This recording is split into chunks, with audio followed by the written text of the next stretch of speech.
Gila, benar-benar brutal. Saint Kitts dibuat tak berdaya di tangan skuad Garuda semalam. 4 gol tanpa balas, debut sempurna John Herdman, dan stadion utama Gelora Bung Karno benar-benar meledak. Belum pernah kita melihat intensitas permainan setinggi ini sejak menit pertama. Timnas Indonesia bukan lagi tim yang bisa diremehkan atau sekadar jago kandang. Apa yang kita saksikan tadi malam adalah demonstrasi kekuatan baru di Asia. Apakah ini awal dari kebangkitan total sepak bola kita di panggung dunia? Jangan berkedip karena sejarah baru saja dimulai di FIFA Series 2026. Jangan skip dulu, karena di video kali ini kita akan bongkar habis rahasia taktik John Herdman yang bikin lawan bingung 7 keliling. Kita akan bedah bagaimana transisi cepat dari bertahan ke menyerang yang menjadi kunci kemenangan telak ini. Tapi sebelum kita masuk ke analisis gol-gol cantik semalam, pastikan kamu sudah klik tombol subscribe dan nyalakan loncengnya di YouTube Fanatik Bola 24.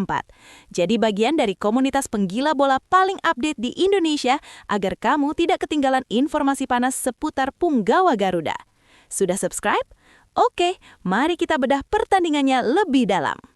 Atmosfer di Stadion Utama Gelora Bung Karno semalam benar-benar luar biasa, bahkan bisa dibilang magis.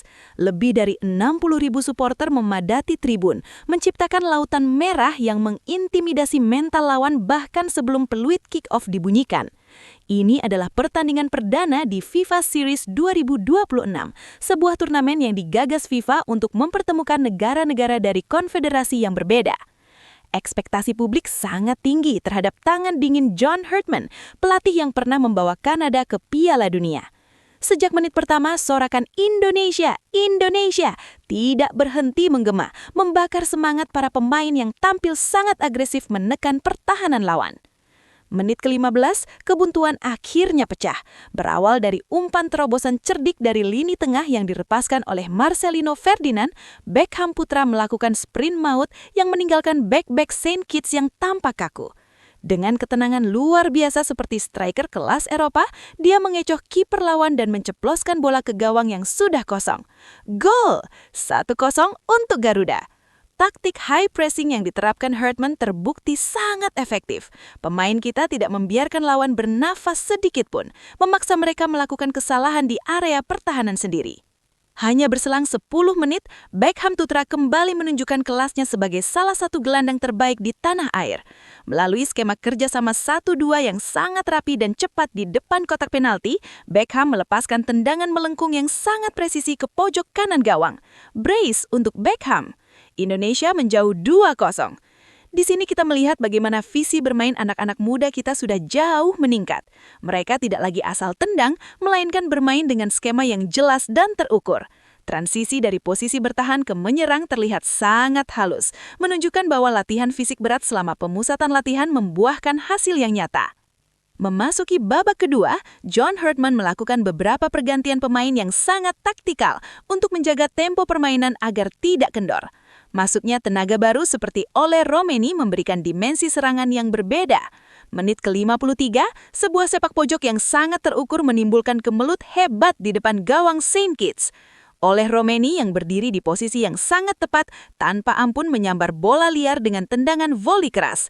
Gawang Saint Kitts kembali bergetar untuk ketiga kalinya. Skor berubah menjadi 3-0 untuk keunggulan Indonesia dan penonton di stadion semakin menggila merayakan dominasi ini.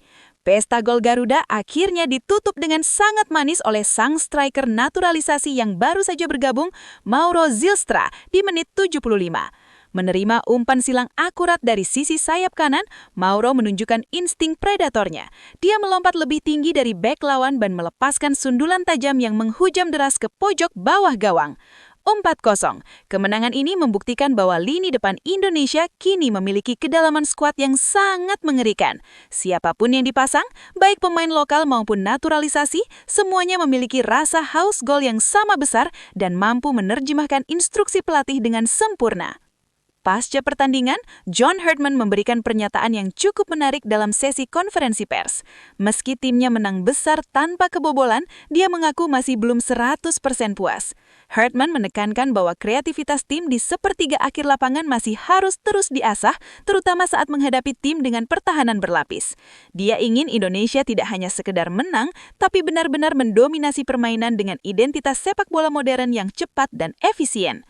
Mentalitas juara inilah yang selama ini kita rindukan, seorang pelatih yang selalu menuntut kesempurnaan dari para pemainnya. Jangan lupakan juga performa lini belakang kita yang tampil tanpa celah. Jai Itzes dan Rizky Ridho tampil sangat solid bagaikan tembok karang yang tak tertembus. Hampir tidak ada peluang bersih yang didapatkan oleh para pemain St. Kitts sepanjang 90 menit. Komunikasi antar lini terlihat sangat kompak dan keberanian para bek kita untuk melakukan build-up serangan dari bawah menjadi kunci sukses penguasaan bola yang mencapai 70%. Ketenangan di lini belakang memberikan rasa aman bagi para pemain depan untuk terus menekan tanpa rasa khawatir akan serangan lawan. Kemenangan telak ini langsung menjadi trending topik dan sorotan media asing terutama di kawasan Asia Tenggara.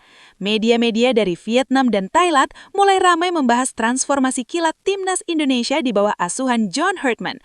Mereka menyebut Indonesia kini menjadi ancaman nyata yang bisa merusak peta kekuatan sepak bola Asia dalam waktu dekat.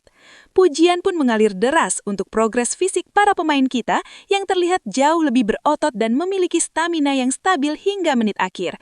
Ini adalah bukti nyata bahwa revolusi sepak bola Indonesia sedang berada di jalur yang benar. Namun kita tidak boleh cepat berpuas diri, karena ujian sesungguhnya baru akan datang sebentar lagi. Di laga final FIFA Series 2026 nanti, Indonesia akan ditantang oleh raksasa Eropa Bulgaria. Tim lawan bukan lawan sembarangan, mereka baru saja mengukir rekor dengan kemenangan telak 10-2 atas Kepulauan Solomon. Pertandingan yang akan digelar tanggal 30 Maret ini akan menjadi tolok ukur sesungguhnya sejauh mana level Garuda saat ini di kancah internasional. Apakah taktik serangan balik cepat milik Herdman mampu meredam kekuatan fisik dan disiplin taktis pemain-pemain Eropa yang bertubuh besar? Secara statistik dan perhitungan poin, kemenangan atas St. Kitts ini sangat krusial bagi posisi kita di dunia. Selain memberikan suntikan kepercayaan diri yang masif bagi pemain muda, posisi Indonesia di peringkat FIFA dipastikan akan melonjak tajam setelah laga ini. Kemenangan di ajang FIFA Series resmi memiliki bobot poin yang cukup besar dalam perhitungan ranking bulanan. Jika kita mampu mencuri hasil positif atau bahkan menang melawan Bulgaria nanti, bukan tidak mungkin Indonesia akan menembus posisi 100 dunia dalam waktu dekat, sebuah pencapaian yang sangat fantastis dan bersejarah bagi sepak bola nasional. Kesimpulannya, malam tadi adalah malam yang bersejarah bagi kita semua.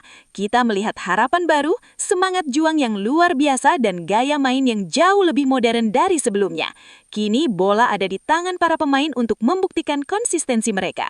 Sekarang saya ingin dengar pendapat kalian para penonton setia Fanatik Bola 24.